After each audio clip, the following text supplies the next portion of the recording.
자, 진짜 음식은 최고의 투자이다.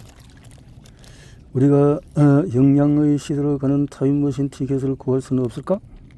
그들은 비용 지출 없이 필요한 영양소를 얻는 방법은 없을까? 결론부터 말하면 가능하다. 반가운 소식은 어렵지 않다는 것이다. 제철 과일과 채소를 구입하고 방목에서 키운 육류를 구입하면 된다. 진짜 음식을 구입하는 것은 최고의 투자다. 최고의 재테크는 자신의 몸에 투자하는 것이다. 최고의 음식 하나를 물어본다면 바로 내장육이다. 미국인들은 내장육을 잘 먹지 않는다. 하지만 내장육은 비타민의 보물 창고다. 내장육은 모든 전등요리의 주된 재료였다. 우리 식탁에서 내장육이 사라지면 수많은 건강 문제를 야기할 수 있다. 필자도 과거에서 꾸불꾸불하게 생긴 내장은 고양이와 개의 먹이라고 생각해왔다. 우리가 드넓은 대지와 바다에 있는 자연 속에 살았다면 다르게 생각했을 것이다. 하와이 카우아이 남쪽은 군도 전체가 필리핀 거주 지역으로 알려져 있다. 이곳 가정적에서 3분의 1은 필리핀 은어인 일로카노를 구사한다. 대다수 가정에서는 가축 전체를 통째로 요리하기를 즐긴다. 처음엔 이러한 요리 문화가 솔직히 혐오스러웠다. 그런데 피할 수 없는 순간이 다가오고 말았다. 카우아이 지역에서 열리는 애니카인 필리핀 요리 뷔페 남편과 함께 초대받은 것이다. 이 특별한 파티는 각자 손수 만든 요리를 가져와서 함께 나누었다. 초대는 고마웠지만 음식은 당황스러웠다. 아이들은 처음 장식한 백인의 안쓰러운 모습을 보면서 즐거워했다. 고맙게도 8살짜리 귀여운 소녀가 우리에게 호의를 베풀었다. 꼬마 소녀는 음식의 주재료를 친절하게 설명하면서 정치물을 요리가 담긴 테이블로 우리를 안내했다. 테이블에는 고기, 달걀, 치즈를 넣은 만든 순대가 가지런히 놓여 있었다. 샛노란 노른자와 갈색의 간이 순대를 채우고 있었다. 옆에는 수상한 건더기가 담긴 정체불명의 국이 놓여 있었다.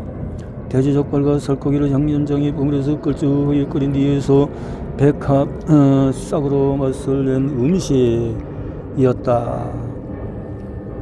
다음에는 식초에 절인 닭모래 주머니를 공심채로 섞어서 만든 음식이 보였다. 그 옆에는 소 내장과 채소 스튜가로 혼합된 음식이 놓여 있었다. 나는 도저히 먹을 수가 없었다. 마치 외계인의 음식 정글을 헤매는 듯한 기분이었다. 그때 식탁 구석에 고구마 수프 접시가 홀로 놓여 있는 것을 알아챘다. 그것은 먹을 수 있을 것 같았다. 반면에 요리사인 남편 루크는 달랐다. 누구보다도 열정적으로 외계인의 식탁을 종횡무진 누비고 다녔다. 어린아이들은 그 모습이 신기한 듯이 그가 음식을 먹을 때마다 깔깔대었다. 원주민들도 그가 어떤 음식을 고르는지 눈여겨보고 있었다. 결국 그는 10가지 요리를 거뜬히 해결했다. 구경하던 사람들은 모두 박수와 환호를 보냈다. 그가 음식을 마음껏 즐기는 동안에 나는 별천지 세상에 와 있는 것만 같았다. 그 기분은 집에 올 때까지 계속되었다. 나는 타이에서 연구를 수행했고 네팔을 여행하기도 했다. 전통식당 수백 곳에서 식사를 했고 낯선 친구들의 집에서 음식을 먹었다. 하지만 카우아이 파티의 음식은 과거의 경험과 너무나도 달랐다. 처음으로 고기를 넘어선 고기가 있음을 알았다.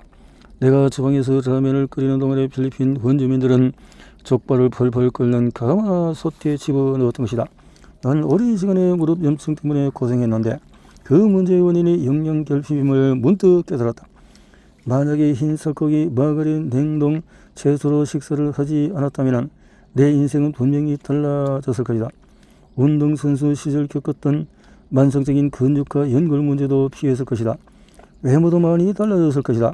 날씬한 허리, 매혹적인 입술, 사슴 같은 눈동자를 소유했을지도 모른다.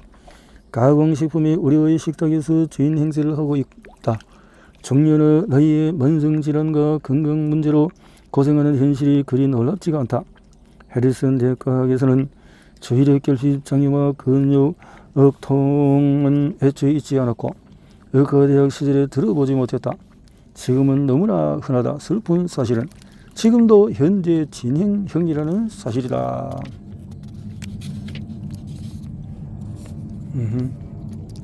이제 3장으로 넘어가서 아름다운 향한 자연의 욕망은 아름다운 우연도 운명의 장난도 아니다. 자연의 수학법칙에 따라서 성장한 상태를 말한다. 최적의 영양 환경은 유전자가 성장할 수 있는 조건을 마련한다. 유년기 내내 적절한 영양을 섭취한다면 결국 아름답고 건강한 사람이 될 수밖에 없다. 아름다움을 정의하는 것은 쉽지가 않다. 정리한 진실 하나는 아름다움이 측정 가능한 하나의 자연현상이라는 것이다. 농부와 사육사는 건강하게 자라던 동식물에서 어느 순간 이상 신호가 감지되면 곧바로 그 표면이 자란 영양 환경을 살펴본다. 만약에 한 마리 새끼를 낳았는데 새끼의 털이 비정상적으로 휘어져 있다면 수의사는 뭔가 잘못되었음을 바로 인지한다. 그리고 어미 말이 무엇을 먹었지라고 질문을 던진다. 그런데 오늘날 의사들은 좀처럼 이와 같은 질문을 던지지 않는다. 그들은 허리 디스크, 관절 기형 자폐증, 조현병을 앓는 사람들을 진료하면서도 영양과 질병의 방정식을 모른 척한다. 만약에 의사가 영양의 문제에 좀 더 집중했다면 모든 아이는 더 건강하게 자랄 수 있었을 것이다. 의사들은 건강장애를 판단하는 데 시각적인 평가를 활용하기도 한다. 발달 이상을 겪는 아이들은 유전적인 질병과 장기 기형이 가장 많이 나타나는 집단이다. 학습장애와 질병도 자주 발생한다. 사람의 신체의 발달은 사회성에도 강한 영향을 미친다. 매력적이지 못한 사람들은 스스로에 대한 만족도를 낮게 평가한다. 우울증에 더 자주 빠지며 주위 사람들의 인정을 더 갈구하기도 한다. 파이 아름다움의 비밀 암호. 미국에서는 한 해 무려 1100만 회가 넘는 성형수술이 진행되고 있다. 대부분 얼굴, 피부 그리고 지방 제거된 관련 수술이지만 심하면 뼈를 깎고 교정하는 경우도 비일비재하다. 성형외과 의사들은 어떤 기준으로 외모의 구조를 변화시킬까? 정답은 없다. 의사 각자가 가진 미적인 기준과 경험이 모든 것을 경험한다. 그러자면 이상적인 얼굴에 대한 보편적인 기준은 왜 없을까? 그 이유는 아마도 복잡성 때문일 것이다. 이 복잡한 세계에 과감하게 도전장을 낸 사람이 바로 스티븐 마커트 박사다.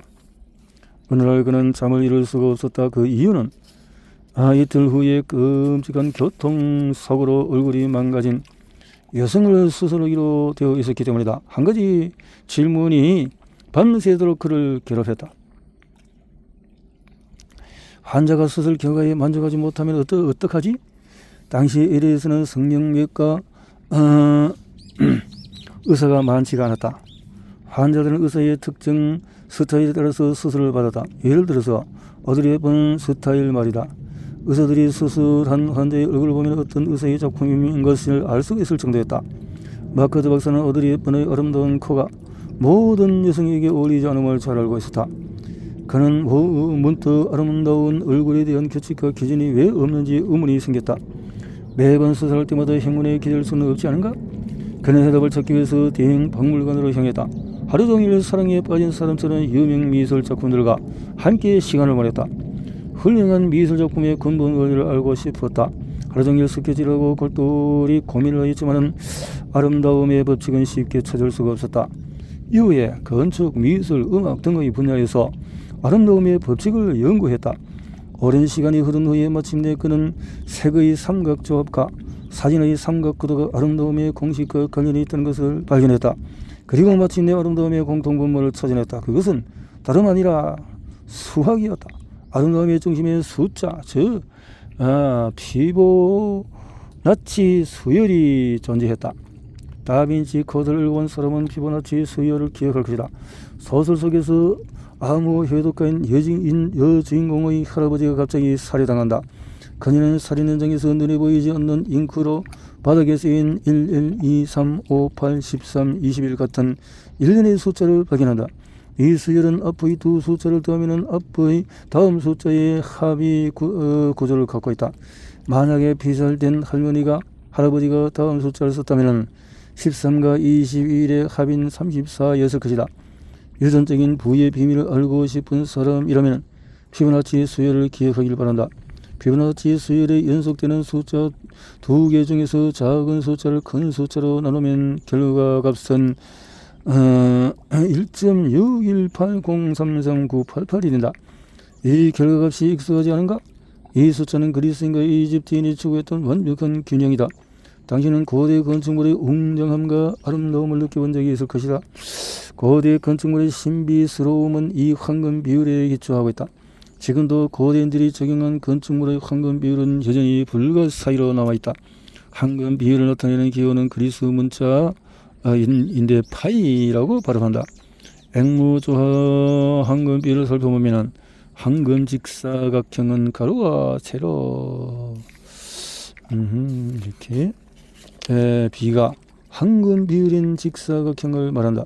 가로 세로 비율이 1.611 파이 비율이다. 완벽한 얼굴을 찾던 워커드 박사는 이 황금 비율을 통해서 동적인 대칭이라는 개념을 발견했다. 사물 또는 공간 안에서 저런 균형을 이루는 방법에는 두 가지가 있다.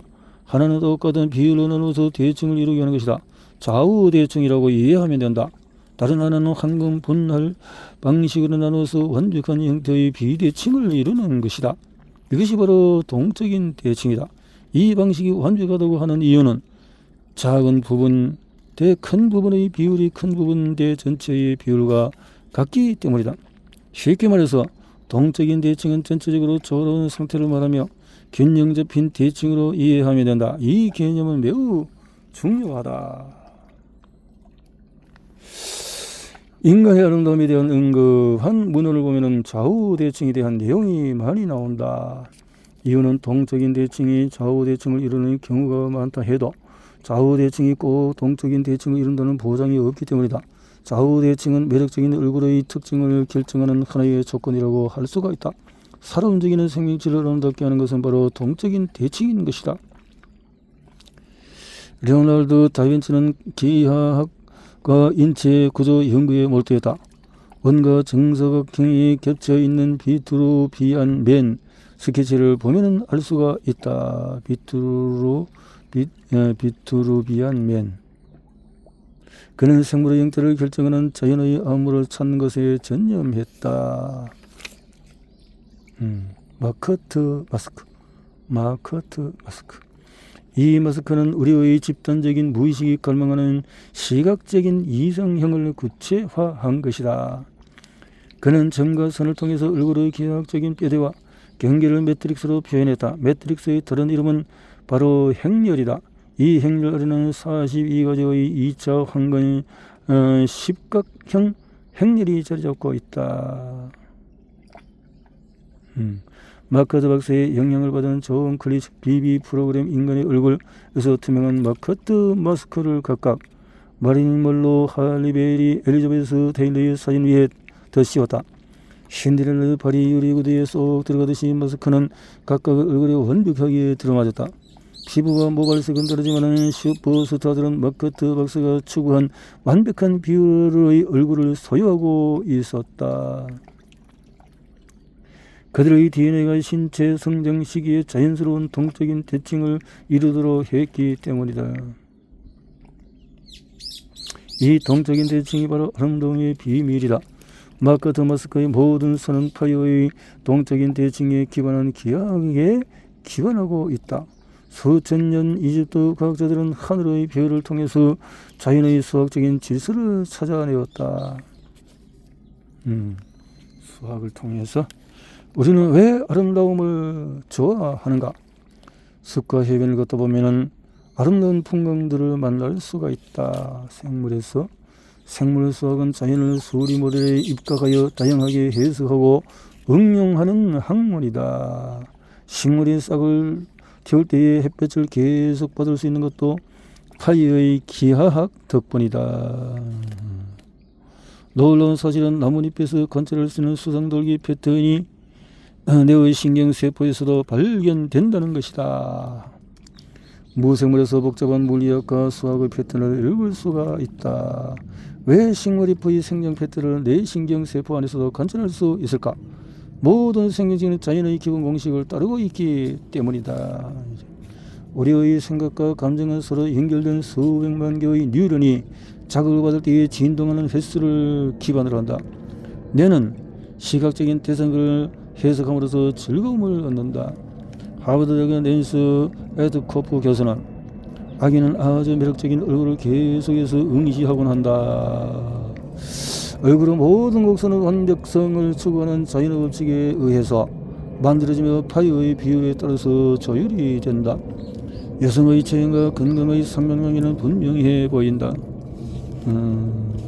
체형에서 날씬한 여성은 모래시계 체형이 된다.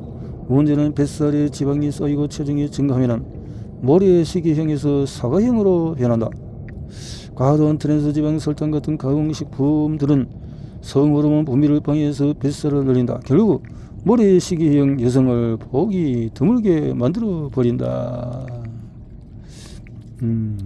수천 년 동안 야생에서 생존해온 인류의 유전적인 부분은 영양적인 빈곤과 전염병으로 인해서 낭비되어 왔다. 그렇군요.